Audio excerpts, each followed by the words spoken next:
ऐसे आजमगढ़ में हरबंशपुर के सर्वोदय पब्लिक स्कूल में भारत के 11वें राष्ट्रपति तथा missile man doctor APJ Abdul Kalam ji की 91वीं जयंती मनाई गई।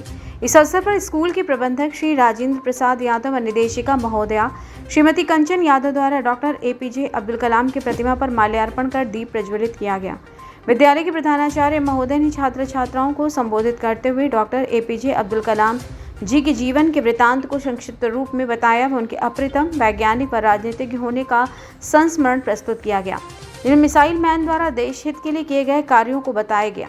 छात्र छात्राओं को देश की महान व्यक्तित्व के एवं कृतित्व के बारे में बताया गया तथा उनकी कृतियां अग्नि के उड़ान एवं आत्मकथा के बारे में भी अवगत कराया गया। आपको 1990 में पद्म विभूषण एवं 1997 में सर्वोच्च पुरस्कार भारत रत्न से नवाजा गया।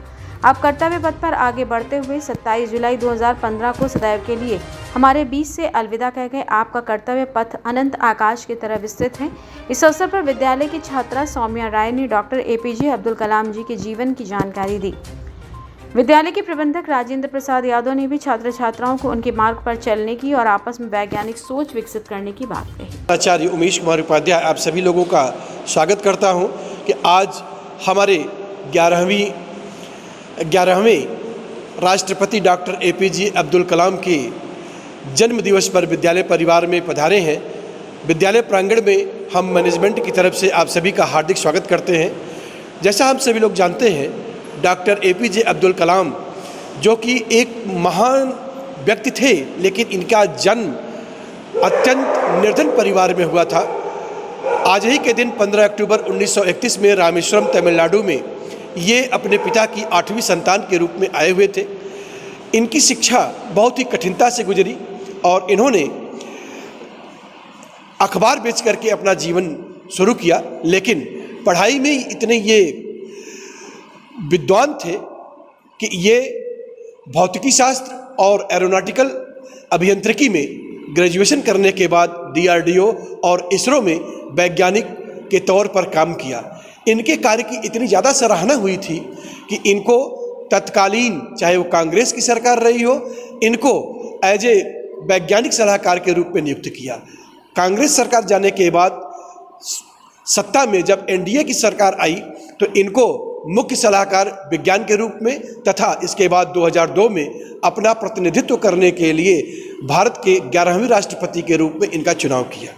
अपने कार्यकाल के दौरान डॉक्टर कलाम साहब निर्विवाद रूप से एक स्वच्छ छवि को प्रस्तुत किया और देश को परमाणु ऊर्जा के तरफ मोड़ने का प्रयास किया था। इनका उद्देश्य था कि भारत एक सशक्त परमाणु संपन्न देश बने और उससे विकसित हो सके।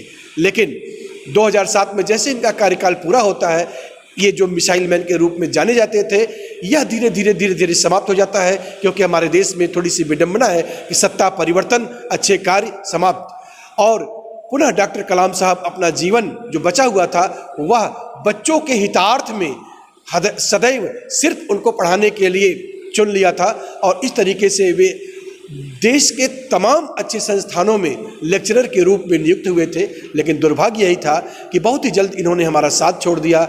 27 जुलाई 2015 को शिलांग IIM में अंतिम लेक्चर इन्होंने दिया था और उसी समय कार्डिक अरेस्ट हुआ और डॉक्टर साहब हम लोगों के बीच से हमेशा आंख मूंद लिए विदा हो गए थे।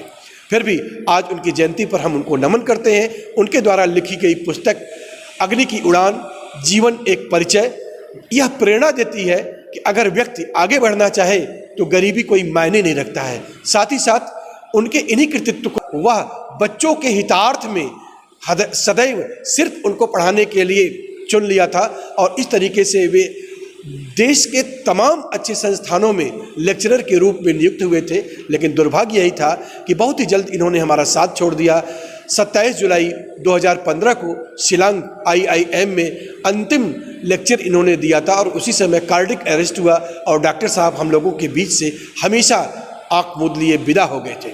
फिर भी आज उनकी जयंती पर हम उनको नमन करते हैं। उनके द्वारा लिखी गई पुस्तक अग्नि की उड़ान, जीवन एक परिचय, यह प्रेरणा देती है कि अगर व्यक्ति आगे बढ़ना चाहे तो गरीबी कोई मायने नहीं रखता है। साथ ही साथ उनके इन्हीं कृतित्व को ध्यान में रखते हुए भारत सरकार ने 1997 में पद्म विभूषण और 1999 में पुनः देश का सर्वोच्च पुरस्कार भारत रत्न से सम्मानित किया। आज इस हुतात्मा के दिखाए हुए पथ पर हम प्रतिज्ञा करते हैं कि चलेंगे, देश को आगे बढ़ाएंगे, अपने विद्यालय के विद्यार्थियों को वैज्ञानिकता सोच की तरफ उन्मुख करेंगे। यही हमारी सच्ची श्रद्धांजलि डॉक्टर एपीजे अब्दुल कलाम के लिए होगी। धन्यवाद।